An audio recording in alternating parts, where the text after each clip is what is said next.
그 월급에 잠이 와?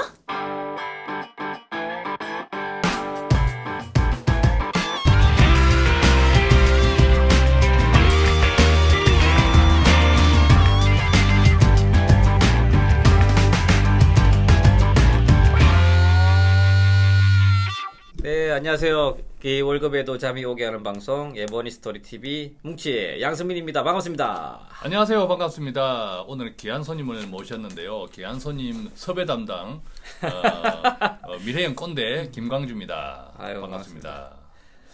오늘 누구 오셨죠? 오늘 모신 분이 굉장한 분인데 사실 우리가 또 오늘 모신 분에 대한 설명을 하다 보면 우리의 또 허상이 드러날 수밖에 없는데 우리가 이게 머니스토리 TV 거울개도 자미화를 진행하는 뭉치와 꼰대가 이런 그 방송을 진행하는 이 콘텐츠들을 지식들을 또 아주 유명하신 분들한테 차용해서 우리 네. 것이냐 네. 하는 이런 또 그 경우 왕왕 있습니다. 네. 가끔 있는 것이 아니라 자주 있는데요. 오늘은 또 우리 머니스토리 TV에 네. 어떤 경제 지식적인 도매로 공급해 주시는 도매상. 지식 도매상, 그죠? 경제 과외를 하시고 계신 분이죠. 그렇죠. 예, 그래서 앞으로 제가 이제 좀 홈페이지도 업그레이드 했고 이제 조금 더 이제 컨텐츠 질적으로 업그레이드하기 위해서 좀 경제 쪽 분야에 대해서 저희가 이제 많은 내용들을 전달해 드리려고 합니다. 그래서 이창구 이사님이시고요. 이분도 모시기 힘든데. 예, 그렇죠. 그렇죠. 근데 이제 경제과외 선생님이신데요. 이 경제과외를 누구한테 하냐? 꼰대와 뭉치한테도 하지만 또 과외 비용을 충실히 납부하는 분들, 그죠? 월급쟁이는 아닙니다. 그러니까 과외 비용을 충실히 납부하시는 분들한테 경제과외를 해주시는 거예요. 과외 비용이 얼마죠? 과외 비용이요? 그걸 저한테 물어보면 제가 압니까?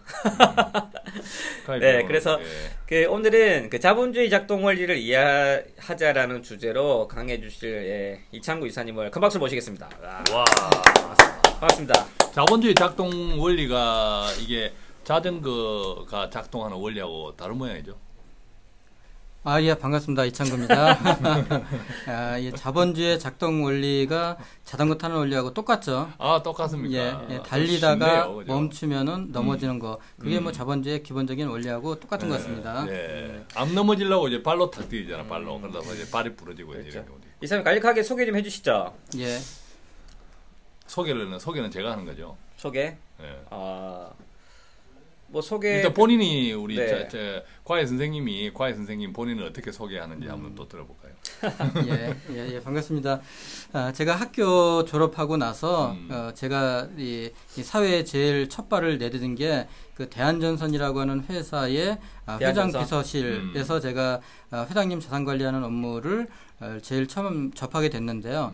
그때 제가 이제 경험을 한 게 제가 모셨던 회장님이 지금은 이제 잡고 하셨는데 수조 원이 넘는 개인 자산과 계열사가 그때 당시만 해도 한 30여 개 정도 이렇게 계열사가 있다 보니까 네네. 하루에도 아주 많이 여러분들이 회장님 좋은 투자 기회 있습니다라고 이런 투자 제안서들을 가지고 오시는데 제가 모셨던 회장님은 좀 특이하게도 워런 버핏하고 비슷한 생각을 가지고 계셨던 것 같아요. 개인 자산이 한 1조 원 정도는 거의 현금성 자산으로 가지고 계시면서 그 중에서 한 절반 정도는 명동의 사채 시장에서 사채로 좀 운영을 했고 급전을 원하시는 분들에게 좀 높은 이자를 받고 운영을 했고 한 절반 정도는 항상 예비 자금으로 가지고 있다가 그렇죠. 이렇게 찾아오시는 분들 중에서 좋은 투자 기회가 있으면은 바로바로 현금을 투입을 하셨거든요. 그 제안서를 가지고 오시는 분들의 면면을 보면은 아주 회장님하고 친하셨던 고등학교, 대학교 친구분들 또는 가까운 친인척 혈육분들 또는 사회적으로 아주 저명하신 분들도 제안서를 가지고 오시더라고요. 물론 회장님이 바쁘시기 때문에 그 제안서 검토를 못 하시니까 저희 비서들이 검토를 하게 됐는데 그때 제가 느낀 게 세상에 믿을 놈 하나 없다. 이거를 느끼게 됐습니다. 자, 그때 중요한 것은 그 회장님한테 제안서를 뭉치와 꼰대는 넣지 않았습니다. 예. 세상에 믿을 놈 하나도 없다. 근데 원래 제가 궁금한 게 갑자기 회장님 비서 있으신 분들은 그런 거를 발설을 잘 하지 않지 않나요? 혹시 작고를 하셔서 그렇게 발설하시는 겁니까? 예, 제가 벌써 그 회사 이제 돌아가시고 이제 이 그만둔 지가 한 10여 년 돼서 이제는 뭐 이제는 괜찮다. 예, 이제 좀 편하게 이야기를 해도 되겠다 싶어서 여기서 그때 이제 느낀 게요. 네. 정말 세상에 믿을 놈 하나 없는데 그 회장님이 혹시라도 바로 이런 제안서 가지고 오신 분들에게 약속을 잘못 판단하셔서 약속을 잘못 하실 수도 있다. 뭐 내가 투자를 하겠다라고 잘못 하실 수도 있다라는 그런 우려들을 저희 비서들이 하게 됐어요. 네. 그래서 이제 저희 비서들이 돌아가면서 회장님 이 내용만큼은 큰 맥을 짚으셔야 됩니다.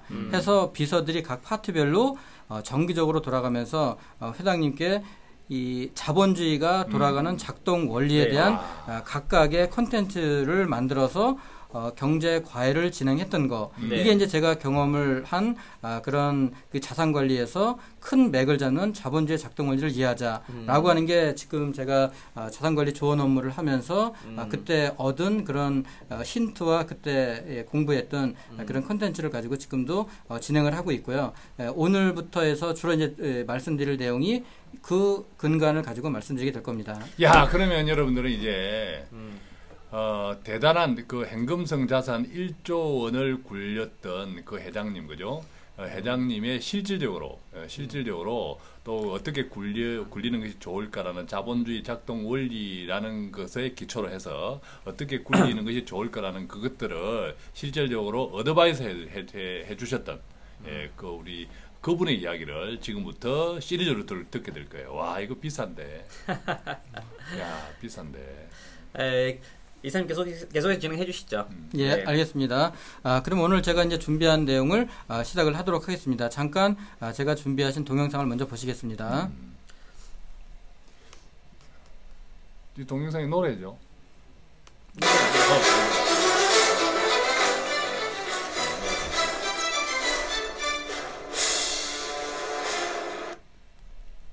왜 꺼요? 죄송합니다. 방송 사고입니다. 좀 다시 한 번 더 들려드리겠습니다.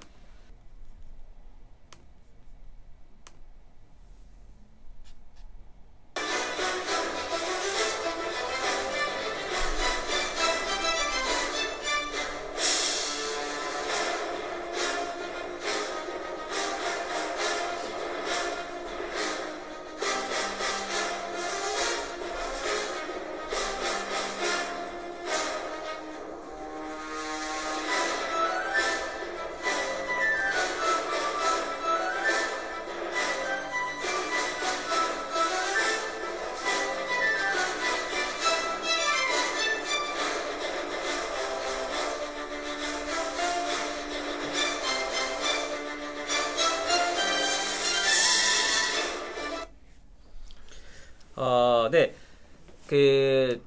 보시면 아시겠지만, 이창구 이사님이, 강의안을 띄워두시고 강의를 하시기 때문에요.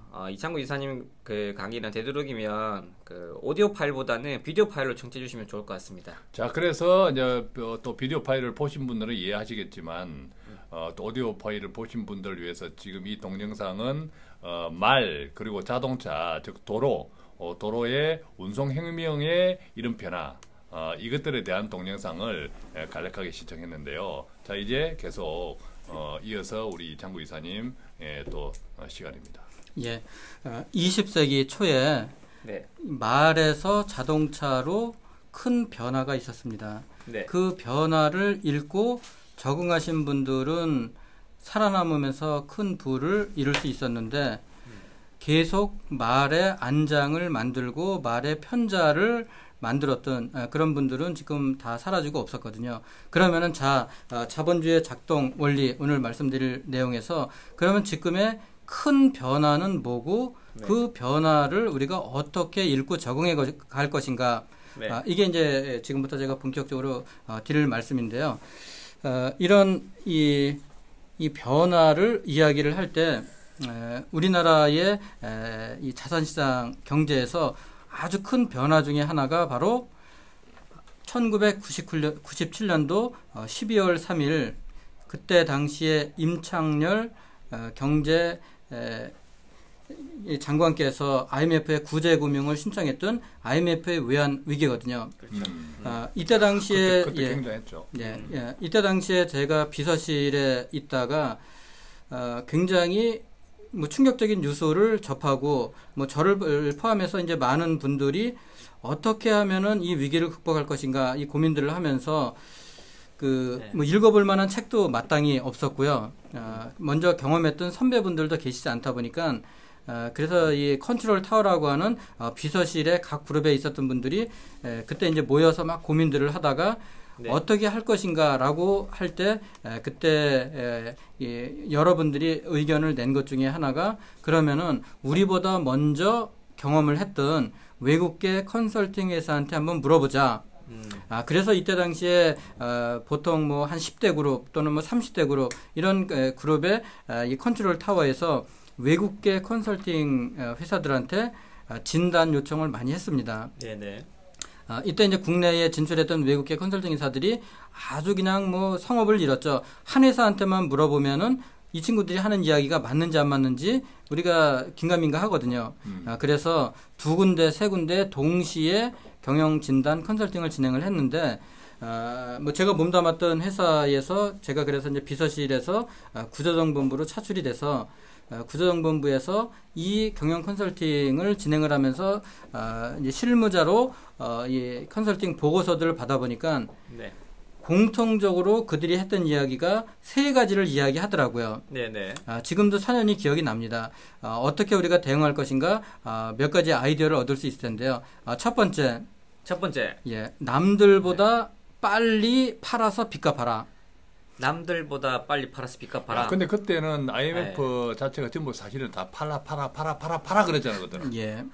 중요한 거는 남들보다 빨리 팔라라고 했던 겁니다. 그것도 더 빨리 팔자 우리가. 더 네. 빨리 팔자. 예. 이게 이제 그들이 주장했던 첫 번째 주장이었었고요. 두 번째는 꼭 필요한 사람만 남겨놓고 다 날려라.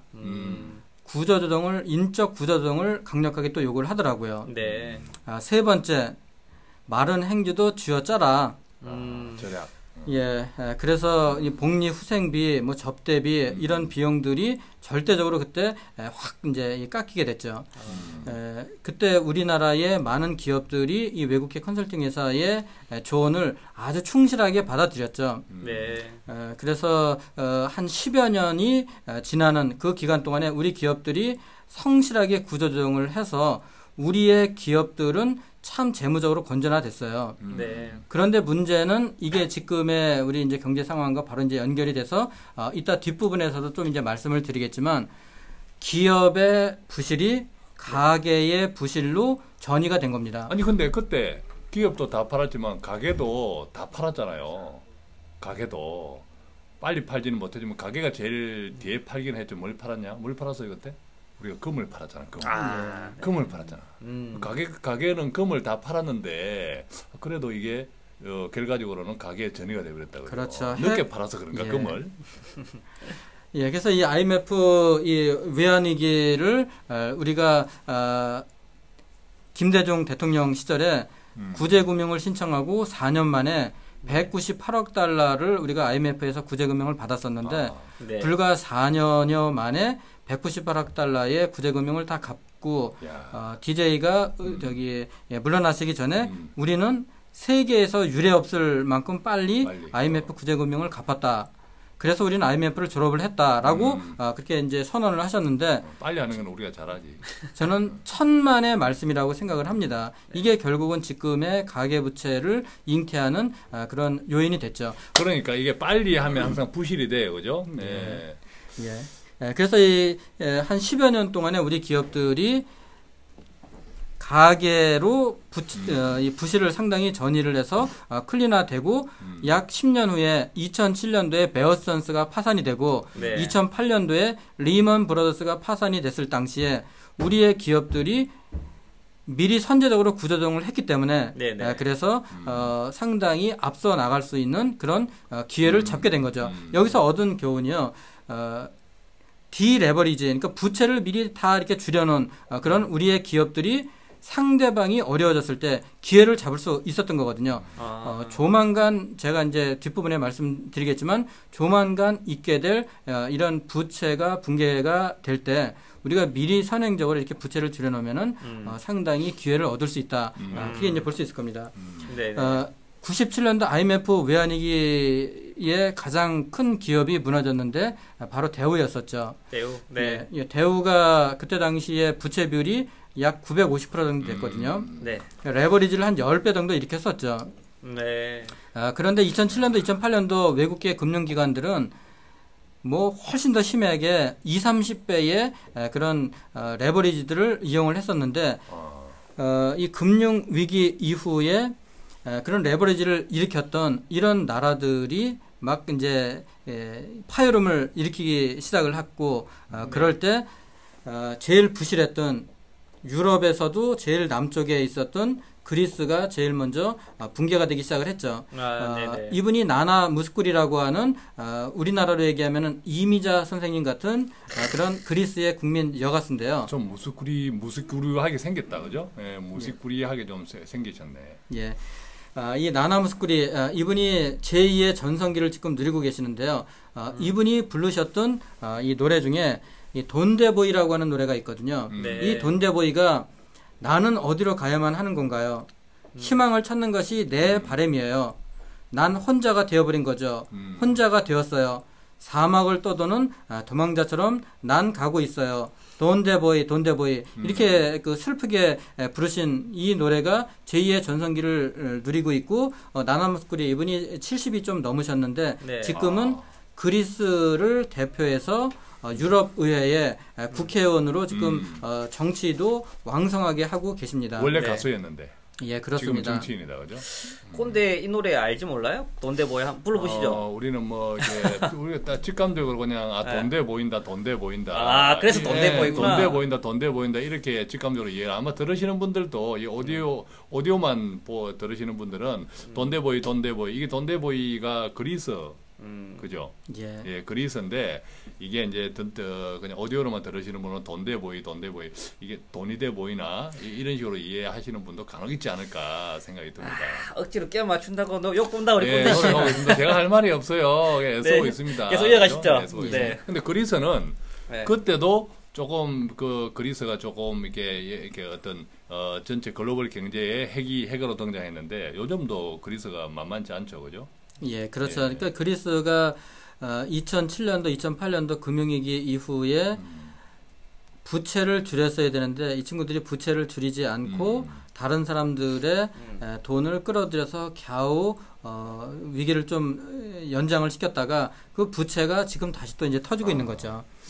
그리스 참 골치 아프다. 네. 예, 그래서 아까 제가 이제 변화와 적응을 말과 자동차로 말씀을 드렸는데요. 그러면은 오늘 이제 주로 이제 말씀드릴 큰 금융시장의 변화가 도대체 뭐냐? 네네. 그 변화는 바로 신자유주의는 끝났다라고 하는 겁니다. 신자유주의는 끝났다. 네. 예, 신자유주의는 끝났다. 예. 그러면은 바로 그 신자유주의가 도대체 뭐냐? 좀 이제 우리가 많이 들어보기는 했는데 신자유주의가 끝났다고 하니까 신자유주의가 도대체 뭐고 끝나면은 그 다음에 뭐가 오기는 올 것 같은데 뭐가 올 거냐라고 하는 부분을 좀 말씀을 드리도록 하겠습니다. 네네. 그러면 그것인 우리가 아까 이제 참 그 대우라는 대우 그룹을 생각하면. 그 대우 그룹이 한참 대우를 받았던 시절이 있었잖아요. 그래서 부채 비율을 아무 때나 이게 부채를 쓸 수 있었고, 근데 그것이 IMF로 기점으로 해서 갑자기 대우 그룹이 이제 대우를 못 받게 되는 그 기점이 이제 외국 돈이 IMF에서 개입하기 시작하면서 다 팔아라 그때부터 영향을 미쳤는데 그것들이 이제 과연 기업에는 나중에 보면 결국 그때는 고통스러웠지만 나중에 보면 오히려 기회를 담을 수 있었는데 그것이 가게까지 건전하게 선순환되는 구조조정 이런 쪽으로는 좀 여러 가지 좀 미비한 점이 많았다. 빨리 정책 때문에 그런 이야기를 좀 해주시겠다, 그죠? 예. 그래서 이 신자유주의가 끝났다라는 말씀을 이제 드리는데요. 그러면은 신자유주의가 도대체 뭐냐라고 하는 거를 이해하려고 하면요. 세계 경제를 끌고 가는 그런 이 정책 위반자들의 경제 철학이요. 한 20년에서 30년 정도의 주기를 가지고 계속 이 돌게 되는데요. 네네. 그러면은 먼저 이 1776년에 영국의 아담 스미스라고 하는 경제학자가 쓴 국부론에서 시작이 된 경제 철학을 제일 먼저 소개를 드리도록 하겠습니다. 1776년도에 영국의 아담 스미스라고 하는 경제학자가 이 국부론이라고 하는 책을 쓸 때 당시에 유럽 사회의 특징은요, 중세의 유럽은 종교가 유럽을 지배했고요. 그 종교의 핵심인 기독교는 금욕을 상당히 권장을 했었거든요. 네네. 조선시대에 우리의 이 선비 문화하고 비슷한 그런 상황이었었죠. 그러다 보니까 이 사람들의 이 현실적인 마음하고 실제하고 상당히 좀 괴리가 이제 있었죠. 사람들은 적극적인 부를 추구해서 그 부를 가지고 좀 편안하고 그리고 여유 있게 살고 그리고 그 부를 아이들에게 넘겨주고 싶었는데 그게 사회적으로 참 지탄을 받는 그런 문화다 보니까 그래서 그 부를 추구하는 그 활동에 대한 죄의식을 가지고 있었는데 그 죄의식을 일소에 해소시켜 준 게 바로 아담 스미스의 국부론이었거든요. 네네. 아담 스미스는 국부론에서 이렇게 이제 이야기를 했죠. 개인이 적극적으로 부를 추구하는 것은 절대 도덕적으로 문제가 있는 게 아니다. 개인이 적극적으로 부를 추구하면은 개인이 부유해지지만 사회가 부강해지고 국가가 부강해지고 이거는 결국은 선이다. 그렇기 때문에 개인은 적극적인 부를 추구하고 국가는 절대 개인의 부의 활동에 개입하지 말아라. 그러면은 시장은 보이지 않는 손이라고 하는 아주 유명한 인비저블 핸드에 의해서 수요와 공급이라고 하는 최적의 상태로 간다. 국가는 단순히 밤에 치안을 유지하는 야경 국가로만 남아라. 네. 이게 바로 유럽의 변방 국가, 네. 세계의 변방 국가인 영국을 세계의 중심이 되는 그런 넘버원의 국가로 만드는 그런 계기가 되는데요. 이 아담 스미스의 국부론을 가지고 유럽 사람들이 영국 사람들이 부를 추구하는 거에 대한 그런 죄의식을 일소에 해소시켜버리고 영국에서 18세기에 산업혁명이 일어나게 됩니다. 야, 이게 우리가 이제 최근에 들었던 대처, 영국 여자 수상 거죠? 예, 예. 대처리즘하고 소위 이제 맞닿아오는 그 뿌리구나. 예, 그렇습니다. 예, 이렇게 18세기에 영국의 산업혁명을 기반으로 해서 영국이 이제 본격적으로 유럽의 주역으로 올라서게 되고요.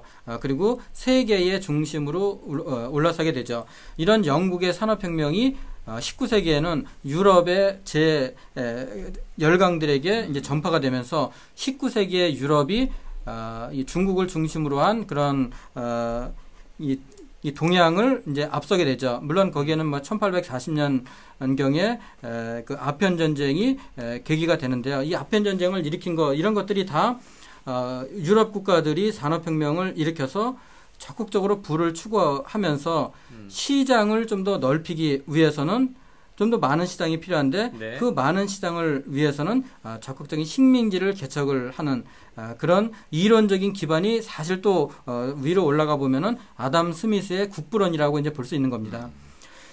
이렇게 이 아담 스미스가 이야기했던 우리 이 경제의 자본주의를 일기 자본주의라고 이야기하는데요. 일기 자본주의의 특징은 시장에 방임을 하는 방임 시장, 이 자본주의라고 이렇게 이야기하거든요. 이 이 방임주의가 장점이 있고 단점이 있는데 장점은 개인들이 내 부를 추구하기 위해서 아주 창의적이고 적극적인 부활동을 추구하기 때문에 성장 잠재력을 상회하는 성장이 계속 이어지게 되고요. 반면에 참 이 단점은요. 90%의 부가 10%로 자꾸 이제 이동을 하게 되거든요. 그러면은 이 10%가 계속 부를 얻기 위해서는 나머지 90%가 10%가 많은 물건을 살 능력이 있어야 되는데 이거를 우리가 수요 중에서 유효 수요라고 이렇게 경제학에서는 이야기를 하죠. 네. 수요는 있지만 돈이 없어요. 그래서 유효 수요가 없어지다 보니까 창고에는 물건이 그득한데 그 물건을 사지 못해서 결국은 빵 터지게 되죠. 이게 바로 1929년도에 미국의 뉴욕 금융시장이 붕괴가 되면서 시작된 대공황이 바로 자유시장 경제의 단점을 그대로 드러나게 되는 거죠. 이렇게 뭐 한 6, 7년 정도 세계 경제가 상당히 어렵다 보니까 이때 또 역시 아담 스미스의 버금가는 천재 경제학자가 나타나게 됐는데요. 그분이 바로 영국의 케인즈라고 하는 경제학자가 일반 이론이라고 하는 책을 1936년도에 쓰게 됩니다. 네. 이 영국의 케인즈는 인간은 참 탐욕스럽기 때문에 시장에 맡겨서 보이지 않는 손으로 최적의 상태로 절대 가지 않는다. 국가가 보이는 손으로 적극적으로 개입을 해라. 보이는 손으로 제시한 게 4가지의 정책 수단을 이야기했는데요. 뭐 세세한 거는 나중에 또 한번 이제 공부할 기회가 있을 것 같은데, 첫 번째 재정 정책, 두 번째 금융 정책, 세 번째 조세 정책, 네 번째 환율 정책. 이 중에서도 특히 이 환율 정책이 유럽 국가들이 너도나도 이 환율 정책에 집착을 했는데, 지금이 나타나고 있는 경제 현상도 지금 비슷한데요. 이 환율이라고 하는 것은 돈의 상대적인 가치이기 때문에 이 금융위기를 극복하기 위해서는 자국의 통화 가치를 떨어뜨려라. 네. 근데 자국의 통화 가치가 떨어지려고 하면 상대국의 돈의 값어치는 높아져야 되겠죠. 결국은 충돌을 빚을 수밖에 없거든요. 그래서 이 환율 정책이 충돌을 빚고, 이 환율 정책의 충돌이 무역전쟁을 야기하고, 이 무역전쟁이 결국은 제2차 세계대전을 발발시키는 그런 원인을 제공하기도 했습니다. 어쨌든 이 케인즈의 수성 자본주의가 1940년대부터 1970년대 초반까지 약 30년 정도 세계를 지배를 했고요. 특히 미국은 이때 당시에 민주당이 약 20여 년 동안 장기 집권을 하게 됩니다. 이렇게 그 신자유주의와 같은 그런 이 방임적인 그런 경제 철학에서는 미국에서 보통 보면요, 공화당이 집권을 하고요. 이런 케인즈의 수성자본주의 같은 이런 시기에는 보통 민주당이 집권을 합니다. 그런데 이런 그 케인즈의 수성자본주의의 단점은요, 사람들이 적극적인 경제 활동을 좀 적게 하게 되는데요. 이 수성자본주의에서 이야기하는 거는 사람들이 이 성장보다는 분배, 정책에서 성장보다는 분배를 강조하고, 또 그 분배를 위해서는 보편적인 복지를 강조하거든요. 그리고 세금은 부자들한테만 걷어라. 차별적인 증세를 이야기하거든요. 그러다 보니까 사람들이 열심히 일 안 해요. 그리고 기업가들이 이 모험을 동반해서 기업 활동을 하지 않게 되거든요. 네. 그래서 수성 자본주의에는 성장 잠재력을 계속 잡아먹으면서 경제가 계속 저성장으로 가게 되고, 이런 문제가 쌓이다가 폭발하게 되는 게 1970년대 초반에 미국이 이스라엘을 대신해서 중동전쟁에 개입을 하면서 경제가 어려운데 오일 쇼크까지 일어나게 돼요. 네. 이런 오일 쇼크까지 일어나면서 미국의 시카고 대학을 중심으로 한 그런 경제학자들, 가장 대표적으로 하이에크라고 하는 경제학자가 지금의 세계 경제, 미국의 경제의 문제는 국가가 너무 시장에 개입했다. 다시 우리 아담 스미스의 시대로 돌아가자. 그래서 이분들을 우리가 시카고 학파라고 이야기하고, 하이에크를 뒤를 이어서 밀턴 프리드만 같은 그런 경제학자들이 신자유주의라고 하는 그런 경제 이론을 완성을 시키고, 이 경제 이론을 정책에 도입을 하게 되죠. 제일 먼저 도입을 하신 분이 금년이네요. 금년 여름에 돌아가신 대처 수상께서 제일 먼저 이 정책을 영국에 도입을 했고요. 미국에서는 레이건 대통령이 이 정책을 도입을 하면서 영국의 대처리즘, 미국의 레이거노믹스, 그래서 80년대에 영국과 미국에서 시작을 한 이 신자유주의가 세계 경제를 지배를 하게 되죠. 이것도 마찬가지로 국가는 개입하지 말아라. 네. 개인이 적극적으로 부를 추구하는데 국가는 최소한의 그런 규제만을 해라. 이게 결국은 90%의 부가 또 마찬가지로 10%로 오게 되고, 성장 우선주의로 가다 보니까 이런 문제들이 쌓이다가 폭발이 된 게 바로 2007년도에 베어 스탠스의 파산.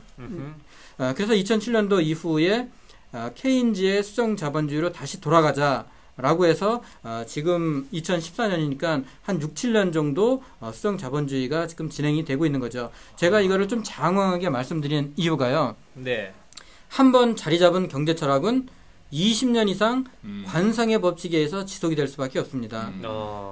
지금 이 수정 자본주의라고 하는 성장보다는 분배를 강조하는 이 보편적인 복지를 강조하는 이 수정 자본주의는 그 누구도 지금 멈출 수가 없습니다. 네. 관성의 법칙에 의해서 문제가 폭발될 때까지 갈 수밖에 없어요. 네. 미국도 마찬가지고 유럽도 마찬가지고 공산국가라고 하는 중국도 마찬가지고요. 우리나라도 새누리당이 집권을 하든 민주당이 집권하든 그 어떤 정파가 집권하더라도 우리는 성장보다는 복지를 더 강조할 수밖에 없고 이 일성 자본주의에 그래서 우리가 이 아까 말씀드렸던 변화가 바로 이 변화고 네. 이 변화에 우리가 어떻게 적응할 것인가 이게 제가 이제 본격적으로 드릴 말씀입니다. 그렇군요. 이게 이제 쭉 들어보면 그동안 우리가 사실은 이렇게 뭐 신자유주의 뭐 이런 등등 하면 우리 2007년 8년 또 이렇게 금융위기도 미국에서부터 시작했잖아요. 형식적으로는 네, 그러다 보니까 이게 미국만 또 표면적으로 어떤 신자유주의 뭐 시장주의 뭐 저 하면 미국을 먼저 어떻게 오르기 쉬웠는데 오늘 이야기를 쭉 정리하는 걸 들어보면 야, 그 이론적인 배경은 다 영국에서 다 제공한 거네. 그죠? 예, 영국과 미국이 어쨌든 다 해먹었네. 네. 그 자본주의 작동 원리를 이해하자라는 콘텐츠로 말씀해 주시는데, 저는 무슨 내용을 말씀해 주시게 되게 궁금했어요. 근데 중요한 거는 그 원론적인 부분도 말씀해 주시는 것 같아요. 역사는 반복된다. 그런 역사의 반복을 통해서 시사하는 바가 무엇인지, 이제 이런 부분들에 대해서 이제 말씀을 해 주시는 것에 대해서는, 야, 굉장히 인사이트 있으시구나라는 느낌을 받았습니다. 네, 그래서 앞으로 그 2009, 23년 강의가 한 4강, 5강 정도 이어서 진행이 될 것 같습니다. 그래서 첫 번째 시간에는 이런 자유주의, 그 역사는 반복된다라는 주제로 강의를 해주셨고요.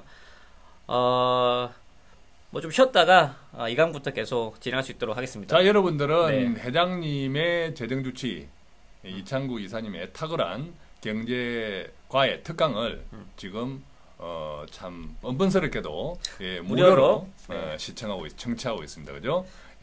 다음 또 2강도 놓치지 마시고 더욱더 뻔뻔스러운 얼굴을 계속 유지하시기 바랍니다. 네, 수고 많으셨습니다. 네, 수고했습니다. 이사님. 네, 감사합니다. 네.